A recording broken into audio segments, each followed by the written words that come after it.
नमस्कार बच्चों, आज हम फिर उपस्थित हैं आपके सामने कक्षा 9th का विज्ञान का अध्याय 1 लेकर, जिसका नाम है हमारे आसपास के पदार्थ। बोले तो पदार्थ। तो देखो, सबसे पहले हम पाठ का ही नाम है पदार्थ। तो पदार्थ होता क्या है कि हमारे आसपास जितनी भी वस्तुएं होती है वो क्या है, पदार्थ है। जैसे अपनी पढ़ाई से संबंधित ले लो, आपकी पेन, पेंसिल, रबर, बैग, कुर्सी, टेबल या ब्लैक बोर्ड, सब कुछ क्या है, ये किसी न किसी चीज़ से बने हुए होते हैं, क्या ना, किसी चीज़ से बने हुए होते हैं। तो ये सब क्या पदार्थ है। जितनी भी वस्तुएं होती है ये किसी न किसी चीज़ से बनी हुई होती है, तो पदार्थ है। लेकिन हम इनको पदार्थ क्यों कह रहे हैं? भाई पदार्थ तो मान गए, भाई पदार्थ सभी वस्तुएं जो पदार्थ है, पेन, पेंसिल, रबर, सब कुछ क्या है, ये पदार्थ है ना। लेकिन इनको पदार्थ क्यों कह रहे हैं? पानी ये भी पदार्थ है, गैस है ये भी पदार्थ है, इनको पदार्थ क्यों कह रहे हैं? तो पदार्थ की डेफिनेशन होती क्या है? तो पदार्थ की डेफिनेशन क्या होती है, देखो उदाहरण के लिए चौक है, ठीक है, चौक है, ये चौक भी क्या है, पदार्थ है। बोलोगे सर ये पदार्थ कैसे, ये तो मतलब इतना छोटा क्या, ऐसे पदार्थ तो बड़े होने चाहिए। बड़े नहीं होते हैं, पदार्थ का मतलब होता है कि पदार्थ। देखो मैंने इसको, ये मेरा हाथ है, इस पदार्थ को मैंने यहाँ हाथ पे रख दिया, देखो इस हाथ पे रख दिया, इस हाथ पे रख दिया, तो इस चौक का कुछ ना कुछ क्या है, द्रव्यमान है। द्रव्यमान बोले तो वजन, लेकिन अब इसको ऊपर जाने में द्रव्यमान, यानी इस पदार्थ का कुछ ना कुछ द्रव्यमान है, चाहे वो मिलीग्राम में ही क्यों ना हो या ग्राम में ही क्यों ना हो, इसका द्रव्यमान। और जब मैंने इसको रोका तो देखो ये कितनी जगह घेर रहा है, यहाँ से लेके यहाँ तक, दिख रहा है आपको कि ये यहाँ से लेके यहाँ तक की जगह घेर रहा है, ठीक है। तो यानी कि ये पदार्थ इसलिए बोला जा रहा है क्योंकि इसका कुछ ना कुछ द्रव्यमान है और ये कुछ क्या घेर रहा है, जगह घेर रहा है। इसका कुछ ना कुछ द्रव्यमान है और ये कुछ जगह घेर रहा है। तो पदार्थ की यही परिभाषा होती है। कोई भी वस्तु देख लो, उसको रख के देखना, यानी उसका कुछ द्रव्यमान हो, कुछ भी मिलीग्राम में भी हो और कुछ जगह घेरता है, इसका मतलब क्या है, पदार्थ है।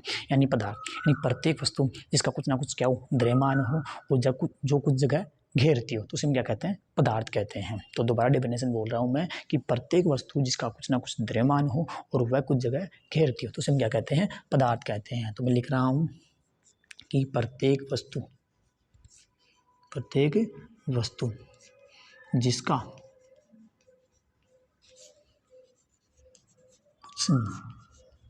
कुछ ना कुछ द्रव्यमान हो, द्रव्यमान को इंग्लिश में बोलते हैं मास, तथा वह कुछ जगह घेरती हो, तथा वह कुछ जगह घेरती हो, तो उसे हम क्या कहते हैं, पदार्थ कहते हैं। यानी प्रत्येक वस्तु जिसका कुछ ना कुछ द्रव्यमान हो और वह कुछ जगह घेरती हो, तो उसे हम क्या कहते हैं, पदार्थ कहते हैं। अब पदार्थ के कुछ गुण होते हैं, क्या कुछ मतलब जो पदार्थ है तो उसकी कुछ क्वालिटी भी होगी क्या? बिल्कुल, उसकी कुछ क्वालिटी होते हैं। क्वालिटी कौन सी? भौतिक गुण, यानी पदार्थ कैसा दिखाई देता है, पदार्थ किससे मिलकर बना होता है और पदार्थ के अंदर क्या क्या होता है। जैसे मैं हूँ क्योंकि मैं भी एक पदार्थ ही मान सकता हूँ मेरे को।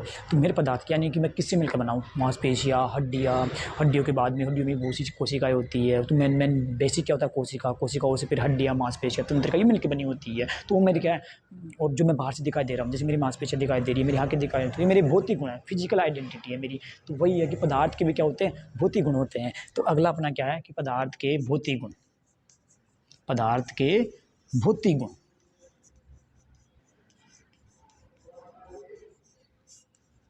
फिजिकल प्रॉपर्टीज ऑफ मैटर, ठीक है ना, फिजिकल प्रॉपर्टीज ऑफ मैटर, ये हो जाएगा पदार्थ के भौतिक गुण। तो देखो सबसे पहले कि जो पदार्थ है, ये चौक ले लो या वॉच ले लो, कुछ भी पदार्थ है, ये पदार्थ क्या कैसे है मतलब, तो इसमें हम देखेंगे तो ये पदार्थ कणों से मिलकर बना होता है। अब बोलोगे सर कण क्या होते हैं? कण मतलब बहुत छोटे कण होते हैं ये, है ना। कणों में फिर क्या पाए जाते हैं, परमाणु में इलेक्ट्रॉन, प्रोटॉन, ये आगे आएगा। लेकिन प्रत्येक पदार्थ किससे मिलकर बना होता है? कणों से मिलकर बना होता है। प्रत्येक पदार्थ कणों से मिलकर बना होता है। उदाहरण के लिए सर बोलोगे कण कैसे, जैसे उदाहरण के लिए मैं चौक को लिखता हूँ, तो देखो बहुत से चौक के कण क्या हो, उड़ेंगे, तो वो क्या है, चौक के कण है, क्योंकि चौक एक पदार्थ है और पदार्थ किससे मिलकर बना होता है, कणों से। आप करके देख लेना कि कोई भी जो वस्तु होती है, टूटती है, गिरती है, तो उसमें छोटे छोटे से कण निकलते हैं। क्या निकलते हैं? कण निकलते हैं, क्योंकि पदार्थ किससे मिलकर बना होता है, कणों से मिलकर बना होता है। तो पदार्थ का पहला भौतिक गुण क्या होता है कि पदार्थ किससे मिलकर बना होता है, पदार्थ कणों से मिलकर बना होता है। पदार्थ कणों से मिलकर बना होता है, कोई भी पदार्थ ले लो आप, तो कणों से मिलकर बना होता है, बना होता है। तो पहला ये फिजिकल प्रॉपर्टीज है किसकी, मैटर की, या फिजिकल क्वालिटी है किसकी, मैटर की। अब अगला कि पदार्थ कणों से मिलकर बना होता है। अब जो पदार्थ के कण होते हैं, क्या पदार्थ के कण छोटे होते हैं या बड़े होते हैं? देखो पदार्थ के कण बड़े भी हो सकते हैं, छोटे, लेकिन पदार्थ के कण बहुत छोटे होते हैं। यानी आप इस चौक में देखोगे तो चौक में अनगिनत क्या है, अनगिनत कण है, यानी इसी जगह जब इसको आप घिसोगे तो बहुत से कण उड़ जाते हैं, उनमें भी कण पाए जाते हैं। यानी पदार्थ के कण बहुत छोटे होते हैं। क्या? पदार्थ के कण बहुत छोटे हैं, इतने छोटे हैं कि हम कल्पना भी नहीं कर सकते। इसे उदाहरण के लिए मैं आपको एक फैक्ट बताता हूँ कि एक एक एक यौगिक होता है, इधर लिख देता हूँ मैं। एक यौगिक होता है KMnO4। क्या होता है? KMnO4। इसे बोलते हैं पोटेशियम परमैंगनेट। क्या बोलते हैं? Potassium permanganate. देखो, ये पोटेशियम परमैंगनेट का 1 ml या 2 ml, यानी देखो कितनी कम मात्रा, यानी पोटेशियम परमैंगनेट का 1 ml 2 ml, यदि इसको आप पानी में मिला दोगे, यानी पोटेशियम परमैंगनेट के 1 ml या 2 ml को आप पानी में मिला दोगे तो उसकी पूरी मात्रा क्या हो जाएगी? रंगीन हो जाएगी। क्या हो जाएगी? पूरी मात्रा रंगीन हो जाएगी। इसका मतलब पोटेशियम परमैंगनेट का इतना सा कण क्या उस पूरी पानी को रंगीन कर रहा है। इसका मतलब वो जो कम पदार्थ होता है वो कण होते हैं, पदार्थ कणों से मिलकर बना होता है, और जो पदार्थ के कण होते हैं वो बहुत छोटे होते हैं, इतने छोटे कि हम कल्पना भी नहीं कर सकते। तो दूसरी क्वालिटी क्या हो गई? दूसरी प्रॉपर्टीज क्या हो गई कि पदार्थ के कण बहुत छोटे होते हैं, इतने छोटे कि हम कल्पना भी नहीं कर सकते हैं। पदार्थ के कण बहुत छोटे होते हैं। ठीक है, अगले जो इसको गुण है कि पदार्थ के जो कण होते हैं, पदार्थ के कण, पदार्थ कणों से मिलकर बना होता है, पदार्थ के कण बहुत छोटे होते हैं। और तीसरी जो क्वालिटी प्रॉपर्टीज है वो है कि पदार्थ के कण होते हैं ना, उनके बीच रिक्त स्थान होता है, यानी खाली जगह होती है। सर कैसे? ये क्या बात है, मतलब खाली जगह होती है? बिल्कुल खाली जगह होती है। उदाहरण के लिए आप पानी लो, मैंने बोला था पानी क्या होता है? पदार्थ है ना। वो द्रव्य ठोस बाद में देखेंगे उसको कि द्रव्य होता है कि ठोस होता है, लेकिन अभी क्या वो पदार्थ है, पदार्थ मान रहे हैं हम उसको कि पानी है। अब उस पानी के अंदर आप पोटेशियम परमैंगनेट मिलाओ, चीनी मिलाओ। ये उदाहरण के लिए चीनी का ले लेते हैं कि कोई गिलास ले लिया हमने, क्या ले लिया? कोई गिलास ले लिया, और गिलास में हमने पानी डालकर इसमें हम क्या मिलाएंगे? चीनी मिलाते हैं। इधर बना देता हूँ, वहाँ दिख नहीं रहा होगा कि इधर बना देता हूँ कि कोई गिलास है, उस गिलास में हमने पानी लिया और पानी मिलाकर हम क्या मिला रहे हैं? चीनी मिला रहे हैं। तो देखना आप जब इसको चीनी को मिलाओगे तो एक समय आएगा जब चीनी उसमें दिख ही नहीं बंद हो जाएगी। कि पानी के अंदर हम जब चीनी मिलाएंगे तो एक समय आएगा जब चीनी दिखना बंद हो जाएगी। तो बताओ चीनी कहाँ गई? चीनी जो पानी था। तो अभी हम देख रहे हैं कि पदार्थ के भौतिक गुण, पदार्थ कणों से मिलकर बना होता है और पदार्थ के कण बहुत छोटे होते हैं, इतने छोटे कि हम कल्पना भी नहीं कर सकते। और मैंने आपको इसका एक फैक्ट भी बताया। क्या फैक्ट बताया है? कि ये जो पोटेशियम परमैंगनेट होता है, एक यौगिक होता है, इसको ये पदार्थ है, इस पदार्थ के 1 ml या 2 ml से 1000 लीटर, बोले तो 1000 लीटर पानी तक को क्या किया जा सकता है? रंगीन किया जा सकता है। तो देखो, यानी पदार्थ के इतने छोटे होते हैं कि 1 ml 2 ml पोटेशियम परमैंगनेट के कण से 1000 लीटर तक पानी क्या किया जा सकता है? रंगीन किया जा सकता है, क्योंकि पदार्थ के जो कण होते हैं वो बहुत छोटे होते हैं। अगला जो गुण पढ़ रहे हैं, हम पढ़ रहे हैं, क्या पढ़ रहे हैं? अगला गुण हम पढ़ रहे हैं कि पदार्थ के कणों के बीच रिक्त स्थान होता है। तो आज हम इसको प्रैक्टिकल करके मैं आपको दिखाता हूँ। देखो कि ये हमारे पास में क्या है? हमारे पास में पानी है। क्या है ये? पानी है, और पानी भी एक पदार्थ है। इसके अंदर मैं देखो ये क्या है? ये पोटेशियम परमैंगनेट है। इसके देखो कितने ऐसे क्रिस्टल है, आपको दिख रहे होंगे, मैं उम्मीद करता हूँ। ये देखो क्रिस्टल है। जब इस पोटेशियम परमैंगनेट के क्रिस्टल को मैं इसमें डालूंगा तो देखो पदार्थ ये भी कणों से मिलकर बना होता है, ये भी कणों से मिलकर बना। अब देखो कितने छोटे हैं, तो अभी आप देखना। देखो मैंने कितने से डाले हैं इसके अंदर, आपको दिख रहे होंगे कि मैंने इसके अंदर कितने से डाले हैं। अभी पूरा पानी धीरे धीरे क्या हो जाएगा? रंगीन हो जाएगा। कि देखो पोटेशियम परमैंगनेट के थोड़े से क्रिस्टल इस पूरे पानी को क्या कर रहे हैं? रंगीन कर रहे हैं, आप देख सकते हो। इसका मतलब इससे यह सिद्ध होता है कि ये भी पदार्थ कणों से मिलकर बना, ये भी कणों से मिलकर बना, पोटेशियम परमैंगनेट की। और पोटेशियम परमैंगनेट के कितने छोटे क्रिस्टल, यानी कितने से क्रिस्टल, यानी कि पदार्थ के कण बहुत छोटे होते हैं, इतने छोटे कि हम कल्पना भी नहीं कर सकते। देखो पूरा पानी क्या हो जाएगा? रंगीन हो जाएगा। ठीक है, थोड़ी देर बाद में आपको दिखाते हैं। उसके पहले बाद में पदार्थ के कणों के बीच क्या होता है? रिक्त स्थान होता है। तो मैं करके दिखाता हूँ आपको।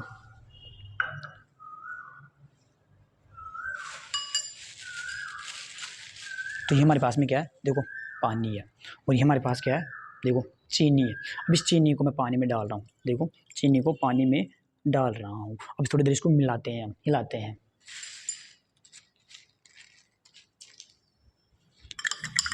देखो आपको भी इस चीज़ में चीनी दिख रही होगी, है ना?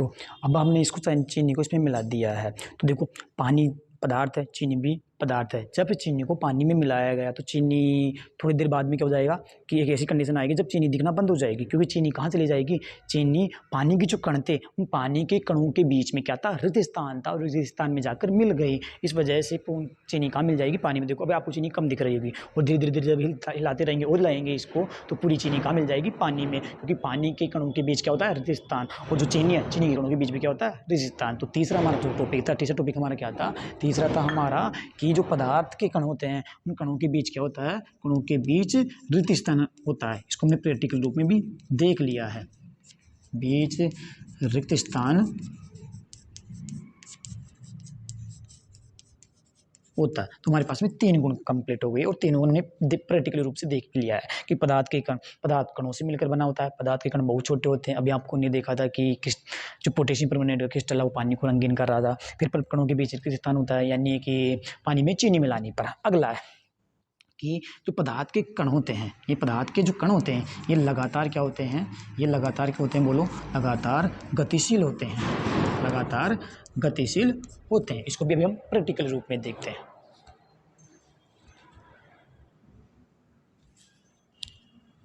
तो अगला गुण क्या है कि पदार्थ के कण लगातार गतिशील होते हैं। तो हमारे पास में देखो इस बीकर में क्या है, पानी है, और मेरे पास क्या है, उजाला। तो भी आप देखना,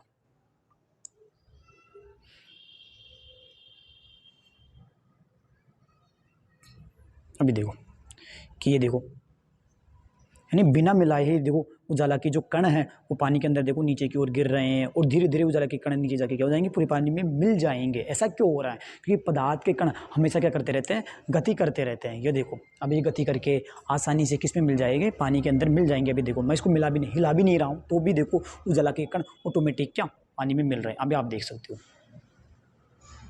मैं उम्मीद करता हूँ आपको दिख रहा होगा कि यानी इससे निष्कर्ष निकलता है कि जो पदार्थ के कण होते हैं वो लगातार क्या होते हैं, गतिशील होते हैं, यानी इधर उधर गति करते रहते हैं। इस वजह से देखो उजाला के जो कण थे वो पानी में ऑटोमेटिक मिल चुके हैं, क्योंकि वो गति कर रहे थे। तो चौथा पॉइंट भी अपना क्लियर हो चुका है कि पदार्थ के कण लगातार क्या होते हैं, गतिशील होते हैं। ठीक है, अब लास्ट है कि पदार्थ के कणों के बीच, पांचवा है कि जो कण होते हैं एक दूसरे को आकर्षित करते हैं, एक दूसरे को क्या करते हैं, आकर्षित करते हैं।